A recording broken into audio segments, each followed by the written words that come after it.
औज़ुबिल्लाहिमिनश्शैतानिर्रजीम बिस्मिल्लाहिर्रहमानिर्रहीम। अस्सलाम वालेकुम viewers, welcome to the food chef Nadia.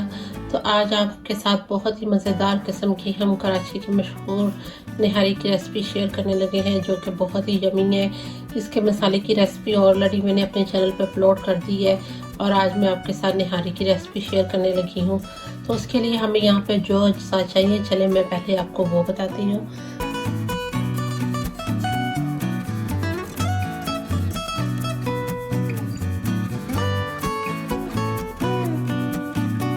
तो यहाँ पे मैंने लिए तीन अदद मैंने प्याज लेके उन्हें मैंने इस तरह से स्लाइस में कट कर लिया है। और 2 kg यहाँ पे मैंने मटन का गोश्त लिया है बड़े पीसीस में। ये देखिए इस तरह से बड़े पीसीस में लिया है। ये देखिए बस इस तरह से बड़े पीसीस में हमने निहारी का गोश्त लिया है, जिसमें कि इसकी बोन भी शामिल है और गोश्त भी शामिल है। अगर आप गोश्त की बनाएंगे तो उतना मज़ा नहीं आएगा, लेकिन आपको इसके साथ इसमें ये देखें ये नली के साथ है, नली के पीसेस भी कट किए हुए हैं। आप बोन भी इसमें शामिल करेंगे तो ये बहुत ही मज़ेदार और रिच किस्म की हमारी निहारी रेडी होगी। तो ये हमने यहाँ पे लिया है तकरीबन 2 kg। तो इसके साथ हमने यहाँ पे लिया है होममेड निहारी मसाला। इसकी रेसिपी हमने यहाँ पे ली है 4 टेबलस्पून, क्योंकि मेरे पास 2 kg है तो मैं 4 टेबलस्पून यूज़ करूँगी। इसकी रेसिपी ऑलरेडी मैंने अपने चैनल पे अपलोड कर दी है, आप वहाँ से ले सकते हैं। तो ये चीज़ें चाहिए और इसके लिए हमें आगे चाहिए ऑयल। आप चाहें तो इसे घी में भी बना सकते हैं, मैं यहाँ ऑयल और घी दोनों का इस्तेमाल करूँगी। और 4 टेबलस्पून हमें आटा चाहिए होगा लास्ट में डालने के लिए, और उसको वैसे कैसे उसको कुक करना है वो भी मैं आपको बताऊँगी। तो चले हम अपनी निहारी की रेसिपी शुरू करते हैं। तो यहाँ पे हमने निहारी बनाने के लिए एक लिया है बड़े साइज का खुले साइज का बर्तन, ताकि हम गोश्त को अच्छी तरह से फ्राई कर सके और अच्छी तरह से हम इसे कुक कर सके। तो अब यहाँ पे मैंने लिया है एक बड़े साइज का बर्तन। तो इसमें सबसे पहले हम डालेंगे 1 कप ऑयल,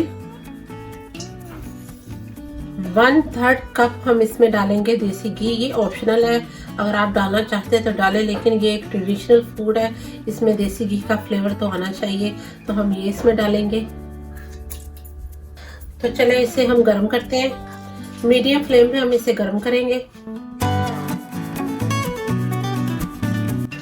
तो अब हम इसमें डालेंगे प्याज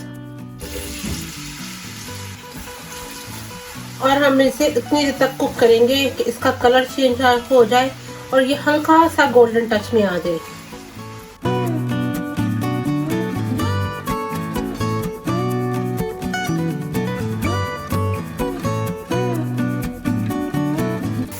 तो ये देखें यहाँ पे हमने प्याज को इतना कलर कर दिया, हमने इससे ज़्यादा इसे कलर नहीं करना, क्योंकि हम इसे गोश्त के साथ ही कुक करेंगे। हम इसे गोल्डन बाई निकाल के और उसके बाद सेपरेट नहीं करेंगे। इस तरह करेंगे तो हमारा बहुत मज़ेदार सी निहारी बनेगी। आप भी इजी वे तरीके से बनाइए, जिससे आपको भी परेशानी ना हो और आप इजीली बना सकें, क्योंकि सम टाइम प्याज फ्राई करके बाहर निकाल लेते हैं और वो अच्छी तरह से क्रश नहीं हो पाता और वो निहारी के अंदर बिल्कुल साबुत साबुत सा नज़र आता है। अगर आप इस तरह से करेंगे तो आपका ये प्याज बिल्कुल अच्छी तरह से निहारी में मेल्ट हो जाएगा और आपके लिए बहुत इजीली उसकी ग्रेवी बनेगी। तो इसमें हम डालेंगे यहाँ पे 1 टेबलस्पून भरकर लहसुन अदरक का पेस्ट। यहाँ पे मेरे पास पेस्ट भी है, लहसुन कम था तो मैंने इसके साथ 2-3 क्यूब्स लहसुन के इसमें शामिल किए हैं ये डालने के लिए।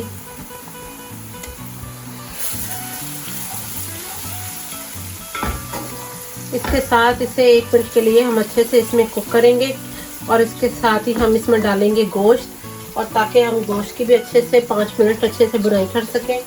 तो अब हम इसमें शामिल करेंगे गोश्त। ये देखें यहाँ पे जो मैंने एक गोश्त लिया था, ये मैंने निहारी का ही लेग का गोश्त लिया है, क्योंकि उसी के साथ ही बहुत अच्छी निहारी बनती है। तो आप कोशिश कीजिएगा, आपके पास ईद होगी, आप ईद पे या किसी भी ओकेजन पे बनाने के लिए आप इस तरह का गोश्त यूज़ करें।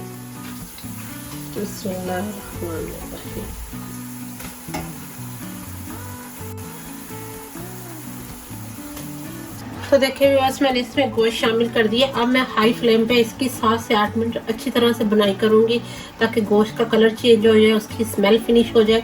तो चले हम इसकी अच्छे से बुनाई करते हैं।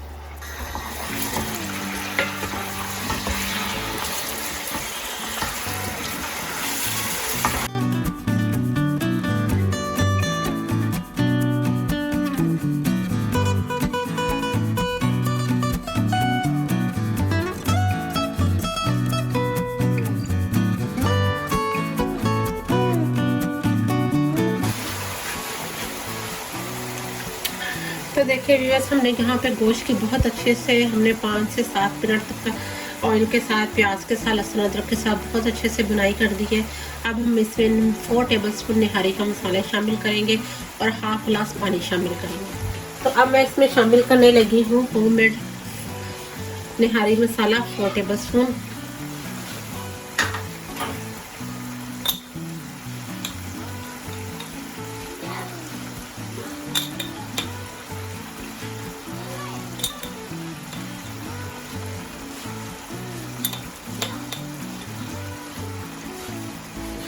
और इसमें शामिल करेंगे, ये मेरे पास स्मॉल छोटे साइज का कप है, हाफ कप पानी। और अब मैं चूल्हे की फ्लेम मीडियम करके इसकी 4 से 5 मिनट अच्छे से बुनाई करूँगी।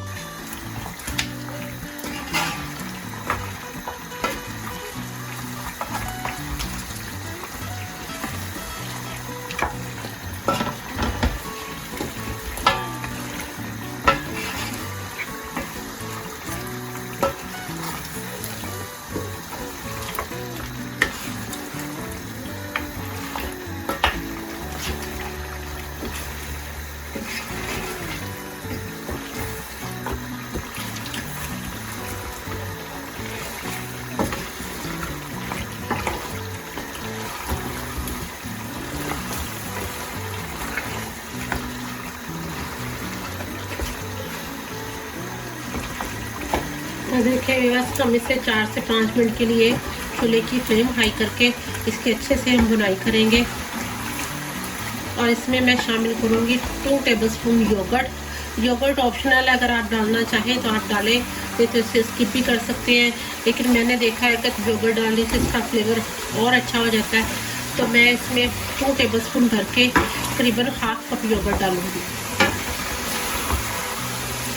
लेकिन अभी पहले 2 से 3 मिनट अच्छे से हम मसाले के साथ बुनाई करेंगे। देखें ऑनियन जो प्याज है वो बहुत ही अच्छे तरह से इसके अंदर मेल्ट हो रहा है, तो इसलिए हमें बाद में डालने की ज़रूरत ही नहीं है। जब ये कुक होगी तकरीबन, अगर आप इसे नॉर्मल तरीके से कुक करेंगे तो तकरीबन इसको आपको लगेंगे स्लो फ्लेम पे 1 से 2 घंटे लगेंगे। और लेकिन अगर आप प्रेशर में कुक करेंगे तो प्रेशर का हिसाब आपको पता होगा गोश्त में कितना लगता है, टाइमिंग लगती है, क्योंकि हर प्रेशर कुकर का हिसाब अलग होता है। तो आप उसी हिसाब से इसको विसल लगाएं और इसे प्रेशर कुकर में भी कुक कर सकते हैं। देखिए कितना प्यारा इसके ऊपर कलर आ रहा है सारा।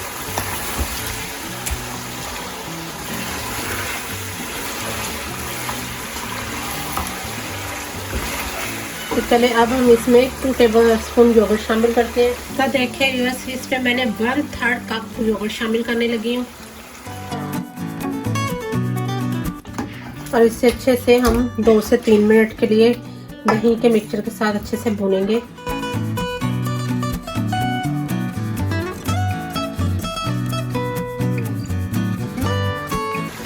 लास्ट में आपका एक बहुत अच्छा इसका सीक्रेट ट्रिक बताऊंगी कि जिससे निहारी बहुत ही मज़ेदार बनेगी।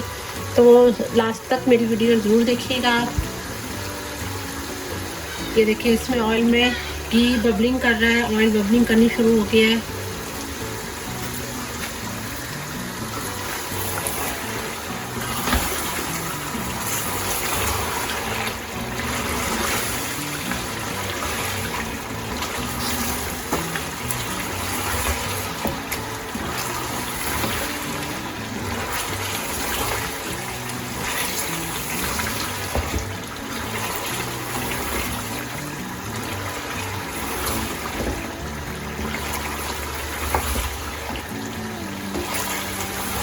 कितना स्मूथ इसका मसाला बना है, ये देखें गोश्त भी कितना अच्छे से फ्राई हो रहा है इसमें, और कितना अच्छा इसका कलर आया है। देखिए इसका कितना अच्छा इसका कलर आ गया है।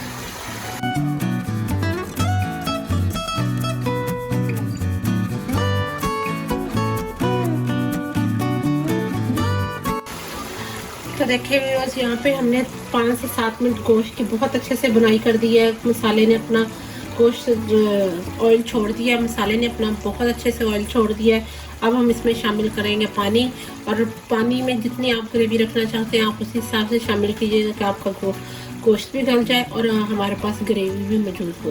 तो देखिए सारा मसाला ड्राई हो गया है। और इसने बिल्कुल अपना प्रॉपर ऑयल छोड़ दिया है। ये इसने ऑयल छोड़ दिया मसाले ने बिल्कुल। अब हम इसमें पानी शामिल करेंगे। तो इसमें अब हम पानी शामिल करेंगे। यहाँ पे मैंने लिया है 2 लीटर पानी इसमें डालने के लिए।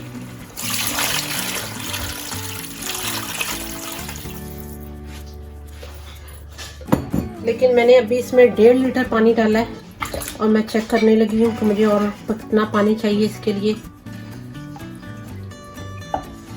तो ये देखिए मुझे इतना ही पानी चाहिए था, क्योंकि ये इसको मैं आराम से स्लोली फ्लेम पे पकाऊंगी तो उसमें इजीली ये कुक होगी। तो देखिए मैंने इसमें तकरीबन 1.5 लीटर पानी डाल दिया। अभी आपको गोश्त ऊपर नज़र आ रहा होगा, तो इसका मतलब है कि हमें यहाँ पे इसके लिए इनफ पानी है। अगर आप ज़्यादा ग्रेवी करना चाहते हैं तो आप ज़्यादा पानी भी डाल सकते हैं। तो चलिए अब मैं इसको स्लो फ्लेम पे तकरीबन 40 से 50 मिनट के लिए आराम से इसे स्लो मीडियम फ्लेम पे कुक करूँगी। और इसके बाद मैं जब तक गोश्त गलता है मैं आपको फिर इसकी फाइनल लुक दिखाती हूँ। तो देखिए बस यहाँ पे हमने इसे तकरीबन 45 से 55 मिनट तक इसको मीडियम फ्लेम पे कुक किया। और गोश्त में आपको इसका तोड़ के दिखाती हूँ किस कदर हाथ से प्रेस करने से ही इसका गोश्त टूट रहा है कि इस कदर ये अच्छा टेंडर हो गया, क्योंकि निहारी में टेंडर गोश्त जो हो वो अच्छा हमें टेंडर चाहिए होता है। तो यहाँ पे मैंने इस स्टेज पे जब मैंने देखा इसका गोश्त अच्छे से गल गया था, मेरे पास ग्रेवी अच्छी रेडी हो गई थी, मैंने इसके ऊपर से तनीर जो था वो स्पून की मदद से सारा उतार लिया। क्योंकि जब हम इसमें आटा शामिल करेंगे, ये देखिए मैंने इसमें से ऊपर से इसके तनीर उतार लिए है। क्योंकि जब हम इसमें आटा शामिल करेंगे तो वो तनीर सारा इसके अंदर मिक्स हो जाएगा, वो ऊपर बिल्कुल भी नहीं आएगा। तो उसके लिए आपको दोबारा से सेपरेट तड़का लगाना पड़ेगा। तो आप इस स्टेज पर इसके ऊपर से तनीर थोड़ा सा उतार ले गार्निश करने के लिए। तो ये हमने इसके ऊपर से तरी उतार ली है सारी। तो यहाँ पे हमने 4 से 5 टेबलस्पून आटा लेके उसे मैंने पैन में डाल के, आप पैन में डाल ले चाहे तवे पर डाल के उसे अच्छे से रोस्ट कर लिया है। उसे जैसे ही वो थोड़ा रोस्ट हो गया उसको ठंडा करके उसमें मैंने पानी से इस तरह से अच्छे से मिक्स कर लिया। आप चाहे तो मैदा भी डाल सकते हैं, लेकिन इसकी जो ओरिजिनल रेसिपी है उसमें मैदा नहीं, उसमें आटा ही डलता है और आटे से बहुत अच्छा फ्लेवर आता है। तो अब हम इसमें ये शामिल करेंगे। तो देखिए व्यूअर्स, पहले मैं इसमें आधा शामिल करूंगी और इसकी थिकनेस चेक करूंगी। मुझे मज़ीद चाहिए होगा तो मैं मज़ीद इसमें शामिल करूंगी। तो पहले हम इसमें आधा शामिल करेंगे और इसे अच्छे से मिक्स करेंगे साथ ही, ताकि इसके अंदर गुठलियां ना बनने पाए।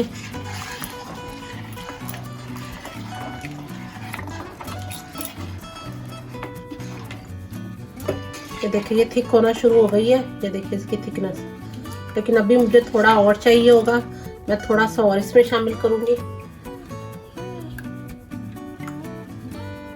ये देखिए इतना थिक ये हमारे पास आ गया। ये देखिए इतनी थिक हमें निहारी के लिए मिक्सचर चाहिए था। अब इसकी फाइनल ट्रिक मैं आपको बताती हूँ। तो देखिए व्यूअर्स, इसके ऊपर लास्ट पे आपने जो निहारी मसाला हमने ग्राइंड करके रखा था जो इसमें शामिल किया, वो आपने 1/2 टीस्पून तकरीबन इसमें स्प्रिंकल कर देना है,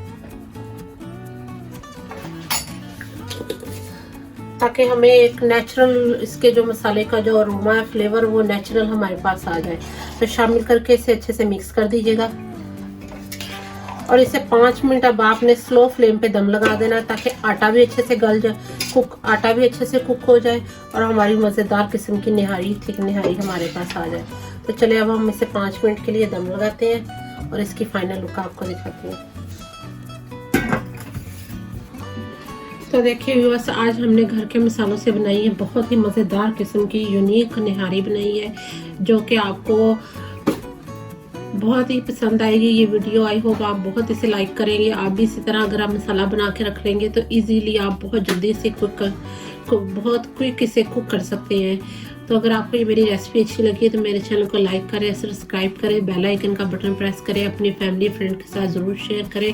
आगे इंशाल्लाह बकरा ईद आ रही है, आप उसके लिए मैं आपको मसालों की सीरीज़ शुरू करूँगी। वो मैं आपको हर तरह के कलेजी का मसाला, चांपों का मसाला, रान रोस्ट का मसाला, कढ़ाई गोश्त का, बिरयानी का, कटाकट का, सब मसाले आपके साथ मैं रेसिपीज शेयर करूँगी। आप ज़रूर देखिएगा। मिलते हैं न्यू वीडियोस में। अल्लाह हाफिज़।